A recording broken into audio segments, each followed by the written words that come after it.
ನಮಸ್ಕಾರ. ಬನ್ನಿ, ನಮ್ಮ ಪ್ರಜಾಪ್ರಭುತ್ವದ ಒಂದು ಬಹಳ ಮುಖ್ಯವಾದ ಭಾಗದ ಬಗ್ಗೆ ಇವತ್ತು ಮಾತಾಡೋಣ. ಅದೇ ಸಂವಿಧಾನದ 200ನೇ ವಿಧಿ. ಶಂಕರಜ್ಜ ತಮ್ಮ ಮೊಮ್ಮಕ್ಕಳಿಗೆ ಇದನ್ನಿಷ್ಟು ಸರಳವಾಗಿ ಕಥೆಗಳ ಮೂಲಕ ವಿವರಿಸ್ತಾರೆ ಅಂತ ಒಮ್ಮೆ ಕೇಳೋಣ. ನೋಡಿ, ಈ ಇಡೀ ಚರ್ಚೆ ಶುರುವಾಗೋದೇ ಅನನ್ಯಾಳ ಒಂದು ಸಣ್ಣ ಪ್ರಶ್ನೆಯಿಂದ. ಅವಳು ಕೇಳ್ತಾಳೆ, ಅಜ್ಜ, ಸರಿ, ನಾವು ಒಂದು ವಿಧೇಯಕ ಅಂದ್ರೆ ಒಂದು ಬಿಲ್ ಮಾಡಿದೀವಿ ಎಂತ್ಕೊಳ್ಳೋಣ, ಆಮೇಲೆ ಏನಾಗುತ್ತೆ? ಇದು ತುಂಬಾನೇ ಸಿಂಪಲ್ ಪ್ರಶ್ನೆ ಅನ್ಸ್ಬೋದು, ಆದರೆ ಇದು ಬಹಳನೇ ಮುಖ್ಯ. ಅದಕ್ಕೆ ಶಂಕರಜ್ಜ ನಗುತ್ತಾ ಹೇಳ್ತಾರೆ, ಈ ಪ್ರಶ್ನೆಗೆ ಉತ್ತರವೇ ನಮ್ಮ ಸಂವಿಧಾನದ ಆರ್ಟಿಕಲ್ 200 ಅಂತ. ತಕ್ಷಣ ರೋಹನ್, ಓ, ಹಾಗಾದ್ರೆ ಇದು ಗೇಮ್ನಲ್ಲಿ ಬರೋ ಫೈನಲ್ ಲೆವೆಲ್ ತರನಾ ಅಜ್ಜ ಅಂತ ಕೇಳ್ತಾನೆ. ಹೌದು, ಒಂದು ರೀತಿಯಲ್ಲಿ ಇದು ಅಂತಿಮ ಹಂತವೇ ಸರಿ.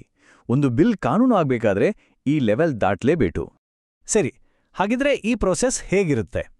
ಮೊದಲು ರಾಜ್ಯದ ವಿಧಾನಸಭೆ ಮತ್ತು ವಿಧಾನ ಪರಿಷತ್ ಎಲ್ಲಿದೆಯೋ ಅಲ್ಲಿ ಎರಡೂ ಸದನಗಳು ಒಂದು ಬಿಲ್ಲನ್ನ ಪಾಸ್ ಮಾಡ್ತವೆ. ಹೀಗೆ ಪಾಸ್ ಆದ್ಮೇಲೆ ಅದನ್ನು ನೇರವಾಗಿ ರಾಜ್ಯಪಾಲರ ಹತ್ರ ಕಳಿಸಲಾಗುತ್ತೆ.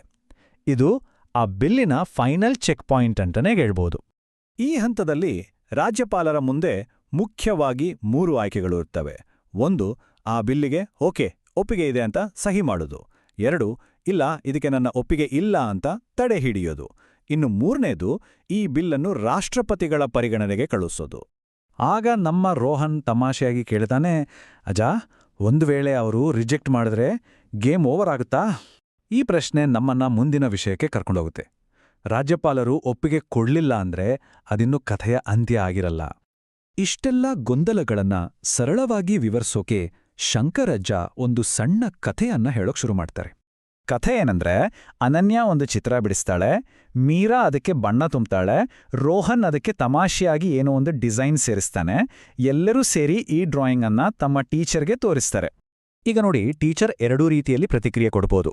ಒಂದು, ಅಬ್ಬಾ, ತುಂಬಾ ಚೆನ್ನಾಗಿದೆ ಅಂತ ಹೇಳ್ಬೋದು. ಇದು ರಾಜ್ಯಪಾಲರು ಬಿಲ್ಗೆ ಒಪ್ಪಿಗೆ ಕೊಟ್ಟ ಹಾಗೆ. ಇನ್ನೊಂದು, ಚೆನ್ನಾಗಿದೆ, ಆದ್ರೆ ಈ ಭಾಗವನ್ನ ಸ್ವಲ್ಪ ಬದಲಾಯಿಸಿದ್ರೆ ಇನ್ನಷ್ಟು ಚೆನ್ನಾಗಿರುತ್ತೆ ಅಂತನೂ ಹೇಳ್ಬೋದು. ಇದು ಮರುಪರಿಶೀಲನೆಗೆ ಕಳುಹಿಸಿದ ಹಾಗೆ.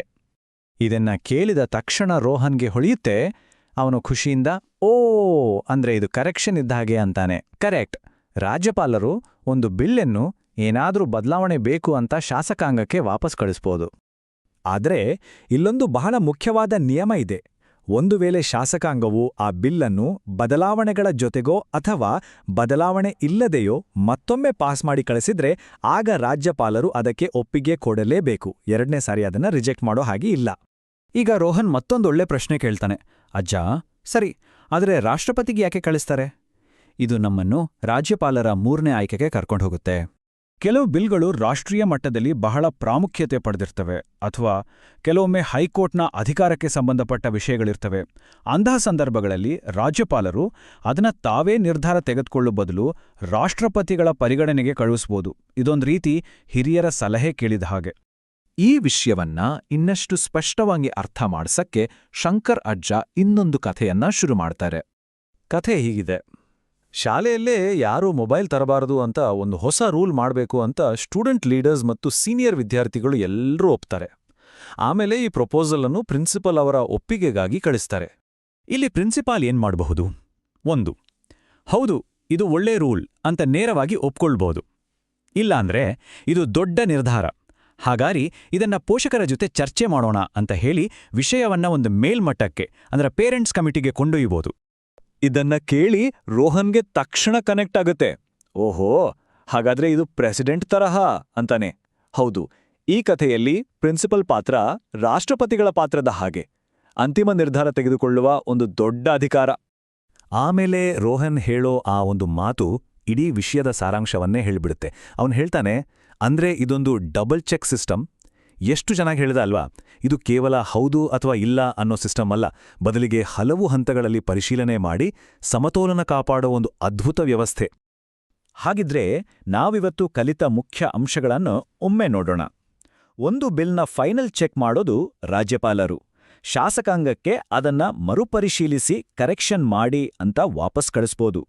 ಇನ್ನು ಅತಿ ಮುಖ್ಯವಾದ ಬಿಲ್ಗಳಿಗೆ ರಾಷ್ಟ್ರಪತಿಗಳು 2ನೇ ಹಂತದ ಪರಿಶೀಲನೆಯನ್ನ ಮಾಡ್ತಾರೆ.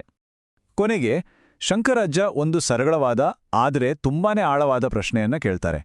ನಾವು ಯಾವುದಾದ್ರೂ ಮುಖ್ಯವಾದ ನಿರ್ಧಾರ ತಗೋಬೇಕಾದ್ರೆ ಒಮ್ಮೆ ಯೋಚನೆ ಮಾಡಿದ್ರೆ ಸಾಕಾಗುತ್ತಾ ಅಥವಾ ಅದನ್ನ ಮತ್ತೊಮ್ಮೆ ಪರಿಶೀಲಿಸೋದು ಒಳ್ಳೇದಾ? ನಮ್ಮ ಸಂವಿಧಾನದ ತತ್ವಗಳು ನಮ್ಮ ದೈನಂದಿನ ಬದುಕಿನ ತಿಳುವಳಿಕೆಗೆ ಎಷ್ಟು ಹತ್ತಿರವಾಗಿವೆ ಅಲ್ವಾ? ಯೋಚನೆ ಮಾಡಿ.